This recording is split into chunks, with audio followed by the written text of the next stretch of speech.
because he was a prolific pedophile, necrophiliac. He had access to hospital patients and mental patients. And he was so high in the royal circle that when Princess Di and Charles were having marital problems, he was brought in as a marriage guidance counselor.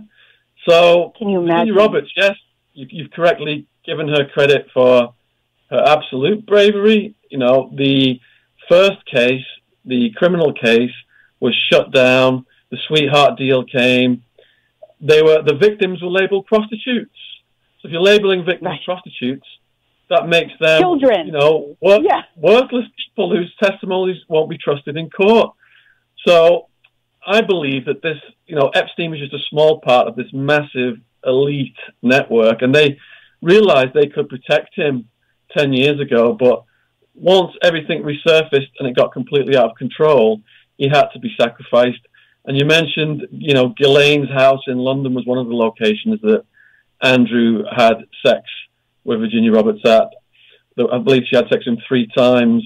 And yes, we did indeed go there. And we were filming outside of a house, and we were lucky because the cleaner opened the door.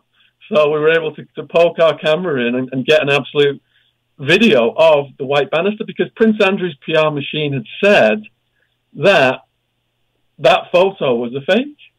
And they were trying to give that impression that this was all made up. But now the FBI has verified, and the Department of Justice has verified, and they say they believe that the photo is 100% accurate. And we nailed it. It's at that location in London where we went to the house. That's incredible. Well, you know, as this story unfolds here in the U.S., I don't know if you've heard of a young woman, Whitney Webb, who's been doing a series. She wrote a 4-part series on Jeffrey Epstein and his ties to organized crime, as well as U.S. and Israeli law enforcement. And she discovers how I'll just read to you real quick. In the part 1, she examines how a mob-linked businessman with deep ties to notorious gangster Meyer Lansky developed close ties with the Federal Bureau of Investigation while also running a sexual blackmail operation for decades, which later became a covert part of the anti-communist crusade of the 1950s, led by Senator Joe McCarthy, himself known throughout Washington for having a habit of drunkenly groping underage teenage girls. Yet it would be one of McCarthy's closest aides who would take over the ring in later years, trafficking minors and expanding the sexual blackmail operation at the same time he expanded his own political influence, putting him in close contact with prominent figures including former President Ronald Reagan and a man who would later become President Donald Trump.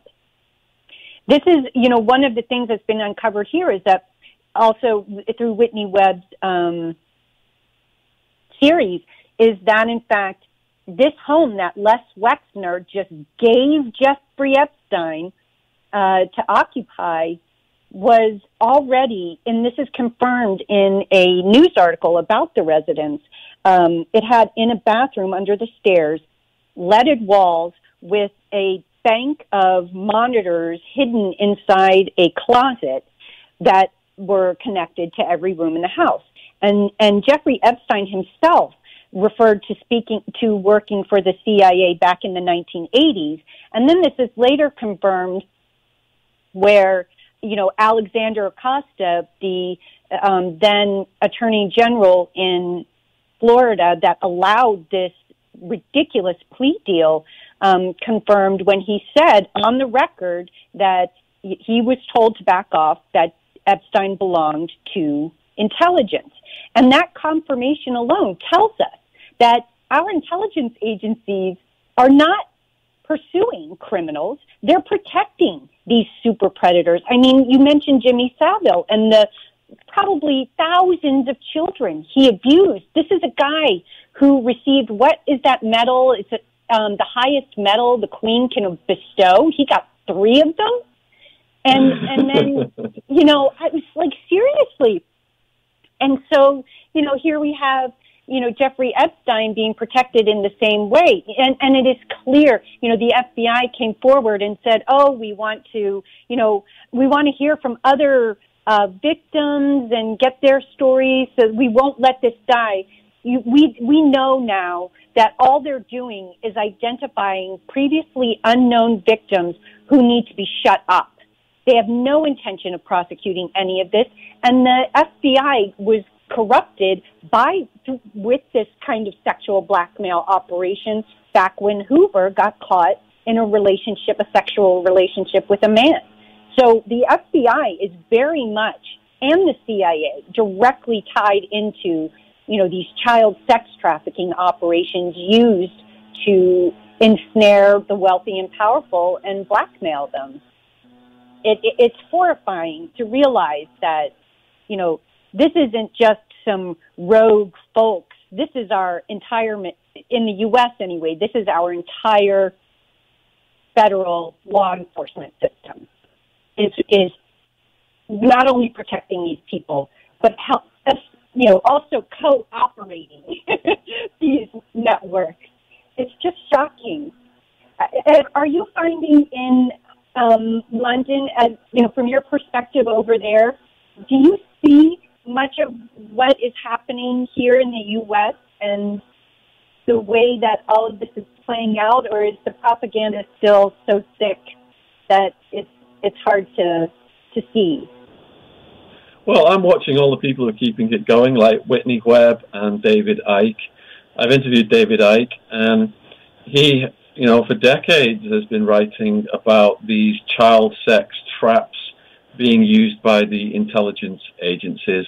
Like you said, going back to the formation of the CIA, Meyer Lansky, the gangster. And if you look at the money side of it, people like Epstein are fronts for intelligence agency assets. Look at Ghislaine Maxwell's dad, who was Robert Maxwell. He used Mossad money to take over a newspaper here in the UK, the Mirror Group, a huge tabloid back then. It was one of the biggest papers in the country. And when he couldn't pay the Mossad back, he pilfered the pension money, and then he was found dead off. He had this boat called Lady Ghislaine, named after his daughter, and he was found dead. I think he was around Spain or the Canary Islands, off his boat. He was naked, right? Yeah. He was found, I believe he was naked, too. It was very suspicious circumstances around his death. And did you know the two other daughters were another researcher, Amazing Polly, who has a YouTube channel, discovered that Ghislaine's sisters were also spies who had developed a company that successfully installed their software on HP servers that were then put to use with the Library of Congress, the Pentagon, the State Department, all over the U.S.'s most sensitive institutions. So the whole family, it was a family affair, for sure. It's incredible. The corporate side of it, there's this network that Whitney Webb and Amazing Polly have written about. But if you go back to the Iran-Contra stuff that they've tied it into, I wrote a book called American Made about the CIA cocaine-flying pilot Barry Seal. He was bringing all this cocaine into Mena, Arkansas. And I think it's Whitney Webb. I was just reading her article today. She's saying that Epstein was part of Southern Air Transport, which was the company the CIA was using to charter these military flights that Barry Seal was flying the cocaine into the U.S. with and flying weapons back to Nicaragua, Central and South America with. So if Epstein, goes back to Iran-Contra, and Bill Clinton has got a pattern as well here, because if you look at around Iran-Contra, Bill Clinton was providing the state security for that cocaine coming in. And Trump tweeted about the Clinton body count. The boys on the tracks, Don Henry and Kevin Ives, two boys who witnessed one of these cocaine drops, they ended up being found dead on these railway tracks, and nobody's ever been prosecuted for it ever since. Linda Ives is still trying to seek justice, and that's because Clinton was providing the state police protection. A lot of the information I've got about him comes from some of the state police who are still alive. Now, back then, Clinton had one of his biggest donors was a guy called Dan Lasseter. And Dan Lasseter, he was a financier like Epstein. He was doing bond issues. Clinton had set up a company called ADFA, Arkansas Development Finance Authority, which was supposedly going to create jobs and help the Arkansas economy grow. But according to Larry Nichols, who worked for ADFA and blew the whistle, he said they were laundering up to $100 million a month in cocaine money. The money was coming into these banks, and then you could get a loan. Now, to get a loan, you had to pay $50,000 to the Rose Law Firm, which was Hillary Clinton's law firm. Once you got these loans, the loans were never paid back. Now, Dan Lasseter also was throwing parties and, according to Larry Nichols, was giving cocaine away to underage girls. So it's exactly the same pattern we see as Clinton's relationship with Epstein, with the child trafficking. Right, right. And you know, one more tie-in there is that Southern Air, the airline, the CIA front company doing all the shipping was used by Les Wexner as well. Yes. The man who gave, and this was how he was able to get his company, the Limited, off the ground, was by switching over to this particular airline for all of his shipments. So it is a small club, for sure. It's the same names pop up over and over. When I wrote about Pablo Escobar and the Cali cartel and the Medellin cartel, I had to study the banking operations of Panama, and I quickly learned that the intelligence agencies and the drug cartels, they launder their money in exactly the same ways. They buy legitimate businesses, they buy banks, they have front companies like the Limited, they use people like Wexner, they use people like Maxwell, and that's how this goes down. Right. And two other names associated with what you were just talking about, that whole Iran-Contra, were, you know, George Bush and Adnan Khashoggi, you know, who were critical pieces of that network. And, you know, they get there for successfully pulling off these kinds of operations. That's how they seem to earn their stripes to get the, you know, presidential, the shot at a presidential slot. And, you know, again, it's like that circle of people is so small, you know, and if you look at Bush, he goes back, you can date him back to the JFK assassination and all of the mafia involvement in that. So, absolutely. I've got the Bush crime family as deeply involved as the Clinton crime family. I've got George H.W. Bush pegged as one of the chief architects in the cocaine operation that was coming in Arkansas and to other military bases across the country. And under George H.W. Bush, he delegated this work to Oliver North and Felix Rodriguez, who was a hardcore CIA guy who was present. You know, he had operations in Cuba. Mm-hmm. Yeah. So this is so in terms of what you're doing now with, to bring it back to the present day, the work you're doing now with your interviews of John Mark Dugan and, you know, now that Ghislaine and John-Luc Brunel have been found, we know that this is not going to get prosecuted by any of the law enforcement agencies that would be best able to prosecute it. Where do you expect your own work to go on this topic, and not limiting it to the child sex trafficking, because obviously that is just sort of the underpinning of how, you know, governments are run and business is conducted at this point. So it's the engine for the whole thing. So on my YouTube channel, I have a lot of people asking prison questions, so I post answers to prison questions. I have a true crime podcast where I interview someone for a couple of hours each week who's got a hard-hitting story. And months ago, all of a sudden, everybody just started asking about Epstein. So I put a video up stating, the title was, "Will Bill Clinton have Epstein suicided or killed in prison to avoid Lolita scandal?" And in that video, I said that, the method, it would be made to look like a suicide. So all of that did actually happen in the real world. My channel kind of became this go-to channel for Epstein news. I'm just getting bombarded every single day with people asking questions. I'm trying to interview all the other experts on that subject right now. So it's really that the YouTube viewers have been steering this, and my own research has led me into other areas. Now, I put that out about Clinton because I've been writing for years a war on drugs series of books, and that's how I learned about the Clinton body count. Anyone who ever exposes the Clintons, tries to expose the Clintons, or is a risk to the Clintons, they absolutely will have them eliminated. And it was by successfully containing the cocaine operation through Arkansas, it was that money that came in that helped him through political contributions to launch for the presidency.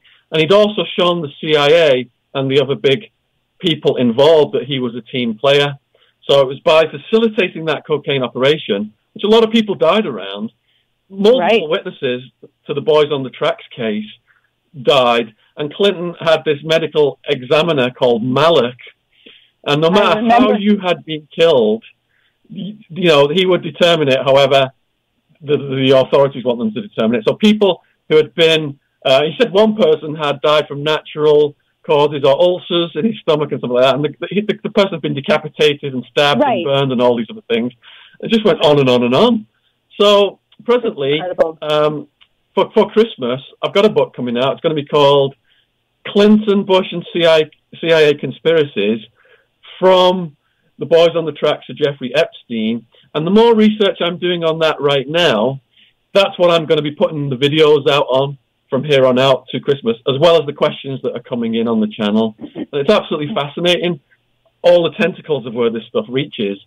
When these are high-profile pedophile sex trafficking rings, when there's trouble amongst them, they will tend to protect each other, but there becomes a tipping point when the pressure is on, the media spotlight is so bright, they have to sacrifice certain individuals. And that's why Epstein was killed, and that's why I made that call, because when you have a criminal case, when certain people are named in a court of law in a criminal case, government agencies have to act upon that information.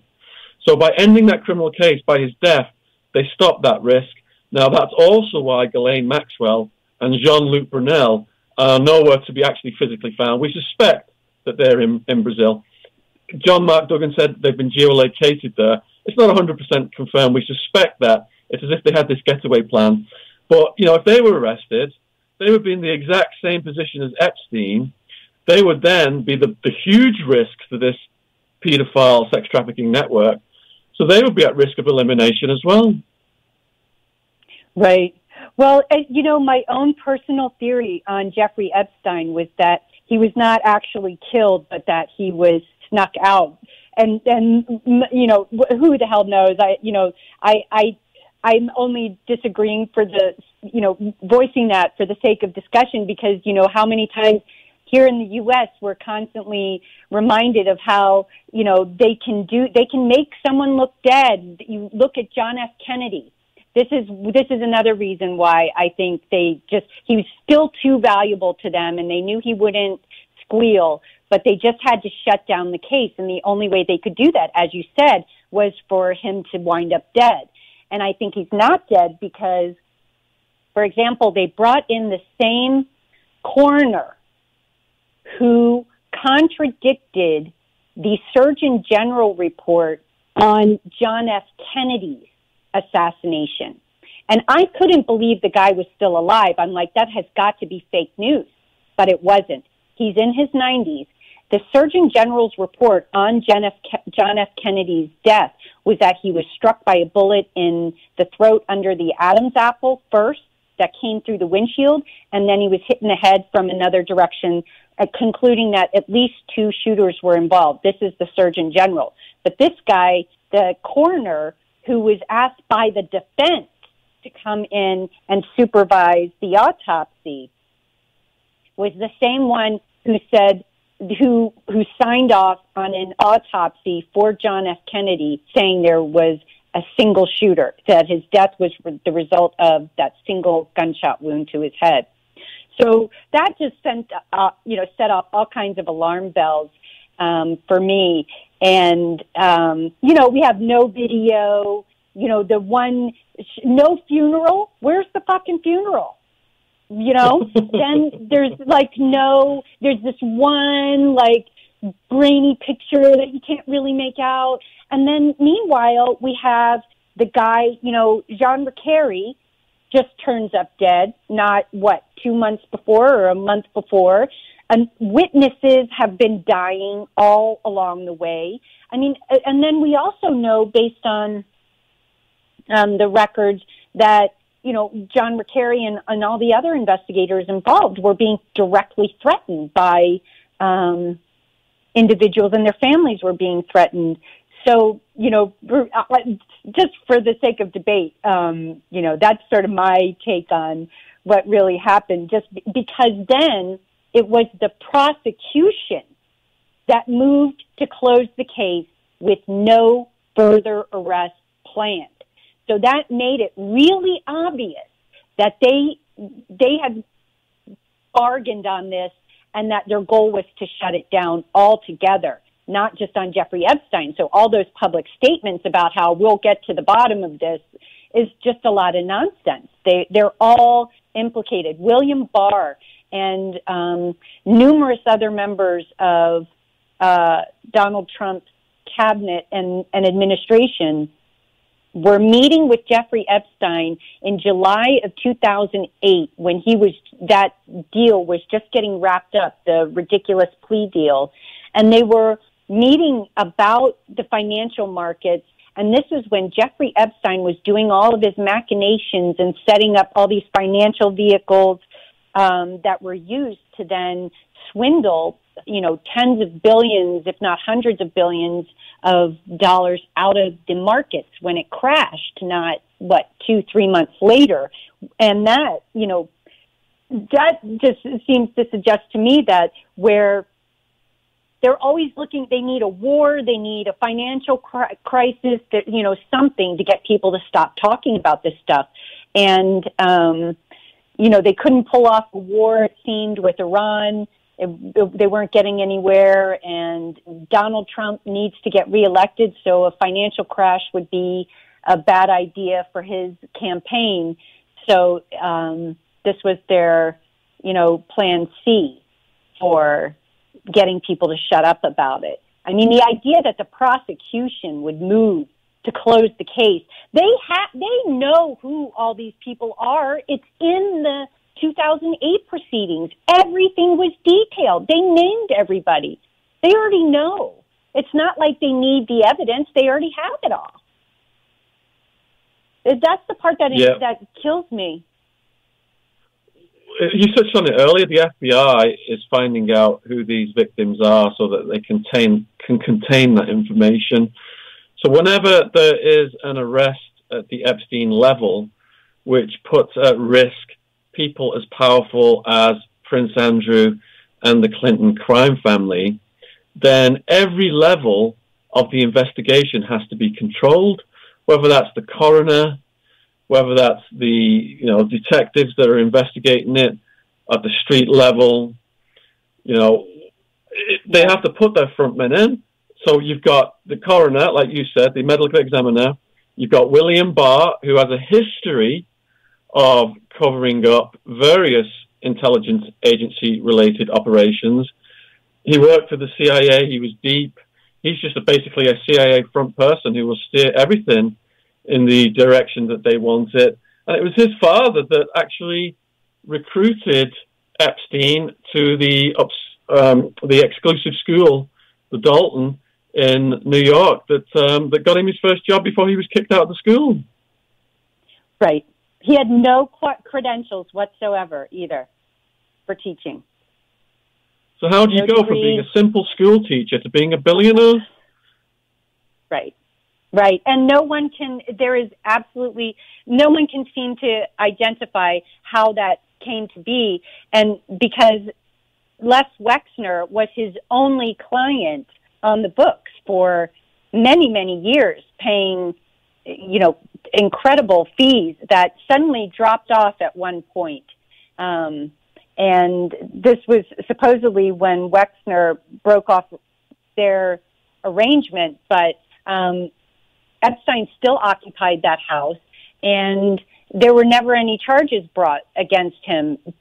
For Les Wexner to later be saying, I don't know if you saw this, he claimed he had no idea and that Epstein was stealing money from him to the tune of like $400 million. It's like, you seriously didn't notice $400 million missing until now? It's like, why are you bringing... if he was stealing from you 10 years ago, why did you bring this up 10 years ago? It's like, it was just such a ridiculous ploy to distance himself. But there is literally no explanation for how Jeffrey Epstein came into that kind of money. All these properties. From my research on the war on drugs, the most profitable businesses for the intelligence agencies are the drugs business and the arms business. And the politicians know this from alcohol prohibition, because by making drugs illegal, completely worthless plants became more valuable than gold. Pablo Escobar, in the late 1970s, when he was getting started, he could source a kilo of coca paste for $60 from Bolivia. And that a kilo of cocaine in America was going for $60,000. So by the politicians and legislators making drugs illegal, they've made the biggest incentive for the mafia, and which the intelligence agencies tap into. There is a place where government and crime coexist, and this is exactly where it is. People like El Chapo, people like Escobar, they're fall guys, really. Right. They're the bogeyman in the war on drugs. Exactly. You see that as soon as they get arrested, nothing stops. The black market gets bigger every year. Yep. Just like with Afghanistan and the opium market, the Taliban had reduced it to almost zero around the year 2000. And as soon as the U.S. re-invaded, it's been hitting new highs almost every year since. Every country that America has invaded, drug production has gone up hundreds of %. Yep. Yeah, no, it's really very shocking and disgusting. And one of the other things that happened, I don't know if you saw this with the Jeffrey Epstein case over, right in the weeks leading up to his arrest, was not only Joe Carey's death, but he managed to sell off the Lolita Express not 2-3 weeks before he was arrested. And the Lolita Express would have had all of that DNA from these hundreds of wealthy and powerful people who were sexually abusing these girls in these orgies on the plane that supposedly took place. And somehow, the FBI and CIA know what you and I are posting on Facebook, but they don't know that Jeffrey Epstein is selling off the most critical piece of evidence in his case in the weeks leading up to a planned high-profile arrest. It's just, it defies reason. And, it really just sort of punctuates, it's not just a blurred line. These people, Jeffrey Epstein and organized crime are working hand in hand with our law enforcement. Our law enforcement is nothing but organized crime. I mean, these guys, the people on the street, think they're out there investigating crimes, but all they're doing is uncovering more blackmail material for the people higher up to use. In the end, that's all that it's doing. Or uncovering other drug or weapons operations that the, big mafia dons want to roll up into their operations, business opportunities. are identified for them. I mean, that really is all that they function as anymore. No one goes to prison here, ever, who's caught doing this stuff. It's only the whistleblowers and journalists who are, fear for their lives, like, John Mark Dugan, who had to flee to Russia. And he feels safer there. Like on his interviews, he was saying he feels safer there than here. I mean, how pathetic is that? Well, it is the same here in London. I have recently interviewed an ex-Scotland Yard detective, and the podcast is called London Epstein-Style Pedo Rings Protected by Police. The cop's name is John Wedger, Jonwedger. And on that podcast, John Wedger is saying that every time he went out and was assigned to Vice, and he was getting all the details of the prostitutes, then he found out about all of the child prostitutes and the child sex trafficking. He was surveying this and getting more and more information. It was building up to the point where he was finding out who all of the customers were. And as soon as he found out that the customers were high-profile people, TV celebrities, politicians, the order came down from above, and he had to shut those investigations down, and they kept moving him around. And everywhere he moved to, they said, you got to stop doing this, but he wouldn't stop, and he just kept doing it over and over. So the order came down multiple times. You got to stop doing this. Investigations are getting closed down. In the end, he said to them, look, my heart's breaking seeing these children coming out of these foster homes, getting pimped out by the owners of the foster homes, who are getting thousands, supposedly to house them and protect them. They were some were just running away on the weekends and prostituting themselves. A lot of them had been abused as children themselves, and they were getting high on drugs and alcohol. And his heart really broke hearing all of their sad stories. But whenever he tried to get justice for them, everything got completely and utterly shut down. And it got to the point where they said to him, look, if you don't stop doing this, you're going to lose your job, you're going to lose your home, you're going to lose your family, we're going to absolutely destroy you. And that's what happened. They destroyed his life. He lost his job. He lost absolutely everything. Trying to uphold law and order, trying to protect the welfare of children, and he lost absolutely everything. What does that, the thing for me, I am personally working to wrap my head around, the reality that, these systems, it's not the people, it's the systems that they are organized crime syndicates, these law enforcement, quote unquote, systems. And they truly have to be completely abolished. And because you can't fix that. The system is working exactly the way it's supposed to, the way they set it up. And, there is no hope for us if we allow this to continue. I mean, where does that lead us? If our law enforcement is protecting people who are systematically abusing children, our children, like, where does that leave us? Everything's upside down. It really is. I mean, it just over and over again, this exercise of covering these topics just, you think you understand, you think it's just these, it's that department, it's those people, maybe it's just that level. But then, it really is hitting me hard lately that, it truly is, these systems serve organized crime. That's what they do under the guise of legitimacy, and they're publicly funded on top of it. We're funding these agencies that are going out and raping and abusing our children. It's sickening, and to see people like you just described over and over again be chewed up and spit out for trying to do the right thing. It's just infuriating. I can't some days I'm just like, I really could just rip one of those people apart if I ever got my hands on them. I'm just so disgusted. And then they get up, on TV and make these statements and, act so sanctimonious. It's just ghastly, the criminality of it all. It's infuriating. The politicians, all they care about is votes, and they're appearing to be tough on crime, while at the very same time they've taken the exact drugs that they're locking people up for taking. Right.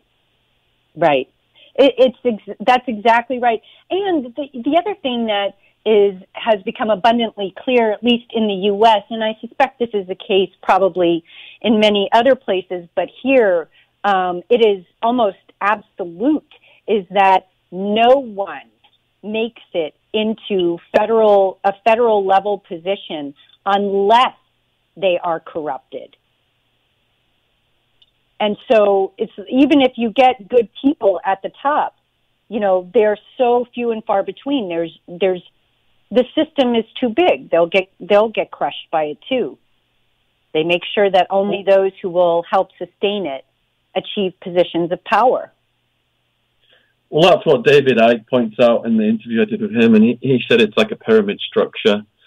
So, there's a lot of good, well-meaning people join the police and join these organizations, but they get steered into certain directions by the people at the top. To be at the top, you have to be a psychopath. You have to have no conscience, no empathy for human suffering. I'm also a member of Law Enforcement Against Prohibition, and they are completely against the war on drugs. And they say, look, the police was started to take person A out of society who harms person B, murderers, pedophiles, rapists, robbers. And that's why I joined the police, to arrest these pedophiles and rapists. But when I joined the police, I was actually assigned to infiltrate a student group, to encourage them to smoke cannabis, and at the end of the month, to arrest them all these students for smoking weed, for weed possession. And that's how they fill the private prisons. $50,000 a year of taxpayers' money, at least they get per each person they arrest. And that's why at the peak of the war on drugs, you had almost 1 million arrests a year for weed possession. So these psychopaths at the top of the pyramid, they have taken the justice system and used it to maximize their own profits. And that's not in society's interest. And the politicians who are promoting this and the legislators who are promoting this, they're part of these pedophile rings. So whenever the actual police link the customers of the child sex traffickers to the legislators and the politicians, order from the top comes to shut it down, just like John Wedger said. Well, and here in the U.S., for example, along those lines, back, I think it was 2005, 2006, 5,000 Pentagon employees were caught with child porn on their work computers, okay? So these are people with security clearances and access to sensitive information, and no one was punished. Nothing was done. 5,000 with child porn on their computers. These are people who could be blackmailed to provide sensitive data to somebody because they're caught with this on their computer by a hacker, one of these other cartels. And then in 2013, there was this was on mainstream media too, reports of a child sex trafficking cover-up. So the fact that there was child sex trafficking was acknowledged. They were talking about the cover-up, and that this trafficking network reached, quote, the highest level of the State Department. And Hillary Clinton, who was Secretary of State at the time, responded by saying that they shut down the investigation to spare jobs and reputations. This is on the official record. It's completely obscene. You've got people doing life sentences under 3 strikes laws for cannabis possession or for stealing a $10 pizza. I read a case about that. cost the taxpayers at $50,000 a year, cost the taxpayers $1.25 million, I think, something like that, to house that person for 25 years. Yet they're saying they don't have the resources to go after these political and powerful pedophiles. It's one law for them and one law for the public. Right. It leaves one hopeless feeling to recognize that, and sort of, you're left asking yourself, what is the alternative? What do we do? And one of the things, I'm finding more and more in the community that I circulate in is that people are looking, like, okay, what's our path out of this mess? And I was taking cues from, I don't know if you've heard of Kevin Annett, who held citizen tribunals. Okay, so he was, I believe he's Canadian, and he held citizen tribunals to prosecute the Queen Elizabeth and others for the sex trafficking and murder of a group of 10 Native children in Canada. This was during her honeymoon. I don't know if you'd heard about that story where they collected this group of Native children that just disappeared on their honeymoon. And this citizen tribunal heard, witness testimony and deliberated and produced convictions that are recognized, my understanding, for example, in Spain. So, and this included the Pope as well, Pope Francis.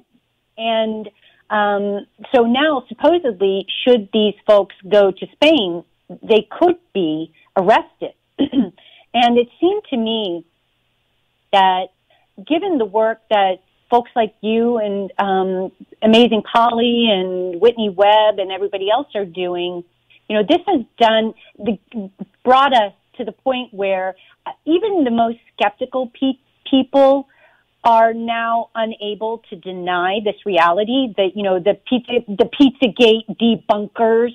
Now, this is Pizzagate, the child sex trafficking to wealthy and powerful people. That's what it was about all the time. And it was, I don't know if you'd heard this, also that it was Mark Thompson was chief of the BBC during the cover-up of Jimmy Savile's child abuse, sexual abuse. And in 2012, he was exposed by journalist Liz McKean for covering up all of that abuse. Ted Heath was another high-profile person he protected. Well, in 2012, once he was exposed for that, he left the BBC and went straight to CEO spot at the New York Times. And it was, in fact, the New York Times that supposedly debunked Pizzagate. So, I think, now that this Jeffrey Epstein case has come out and people are like, this is what we were talking about the whole time. They're kind of like, oh, wow, they get it. Maybe not completely, but they can't deny it anymore. And so, my own feeling is that really, just encouraging people to feel empowered, not only to talk about this and research it and post on it, but to think of themselves as, empowered to pursue convictions of these people outside of these systems that are obviously there to protect them. And citizen tribunals are recognized as legitimate among other foreign nations. Maybe you can build global,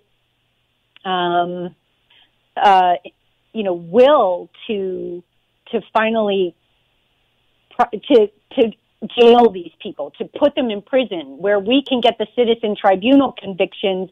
Maybe these other governments that, are also see these people as a problem would be willing to follow through on those. It seems like pie in the sky on the one hand, but on the other, it's like it really is our only option to ever holding these people accountable. And this will not stop unless we do that.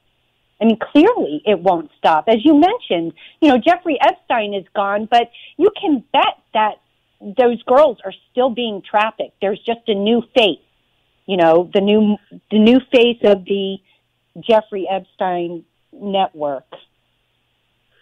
That's the sad reality of it. And I think it was the New York Times that obliterated the reputation of Terry Reid, who wrote the book Compromise. He flew cocaine into Arkansas, and he met with Clinton himself, and he describes how Clinton was getting stoned and high on coke and receiving this cocaine through Dan Lasseter. Dan Lasseter was pretending he was a doctor called Dr. Lasseter, and that the shipment coming in was organs, and that actually Terry Reid had looked inside the container and it was cocaine. So the difference between now and then is that you've got the old media versus the internet. So, like you touched on, you've got all these activists around the world banding together, doing this research, and keeping this story going, and showing it from the other side of the mainstream media, which is completely controlled. Sadly, people like Prince Andrew will never be brought to justice.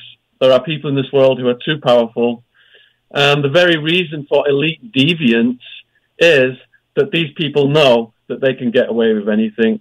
Jimmy Savile was at that level. They protected him right until he died.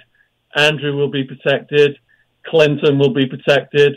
And, people who expose anything new or present a huge risk to them, like Epstein, those people will be continue to be wiped out. Yeah. Well, had you heard of the NXIVM sex cult case here in the U.S. as well? It was going on at the same time this year. At the same time, all of this was coming together around Jeffrey Epstein, and it was run by the Bronfman sisters. So their father was also a billionaire who was partners with Robert Maxwell. And they, Claire and I forget the other sister's name, were arrested earlier I think it was this year, on charges of running a human compromise operation that involved child sex trafficking. And it also, she was in the police report or investigative report, it said that they were blackmailing no fewer than 5 federal judges, Senator Chuck Schumer, they had blackmail material on, and Claire Bronfman was allowed to walk away from all the child sex. She got these minor misdemeanor-style charges that she pled guilty to, but nothing on the child sex trafficking. And we are aware that, in fact, it's a preschool of all things. These aren't even teenage girls. These are toddlers that are being sex trafficked, okay? And for people, I could not believe that. When I first started hearing that, I just thought there is no way that is true. And it was something that it really took a lot for me to accept. But the evidence is overwhelming. That's what they're doing with this other NXIVM network. It's still operating, just as it was before, and Claire Bronfman fucking walked away. Well, the name's changed, but it continues, and it's a sad, reality of just the government and the elites and their psychopathic behavior. But what can we do? We can expose it, yes, and accept it, and it's heartbreaking when you first start to research this stuff, and it is soul destroying. But to try and keep that negativity at bay, I wake up with a smile on my face most days. I had my own incarceration in Arizona in Sheriff Joe Arpaio's hotel, Crowbar Hotel, and that I had cockroaches on me all night long. There was dead rats in the food, and that taught me to appreciate the small things. Right. Thank you so much for joining, Shaun. Please check out Shaun Attwood on YouTube, and he's got some great content there and more to come. See you next week, everyone. Thank you, Shaun. Piece in pieces, bloody and bruised.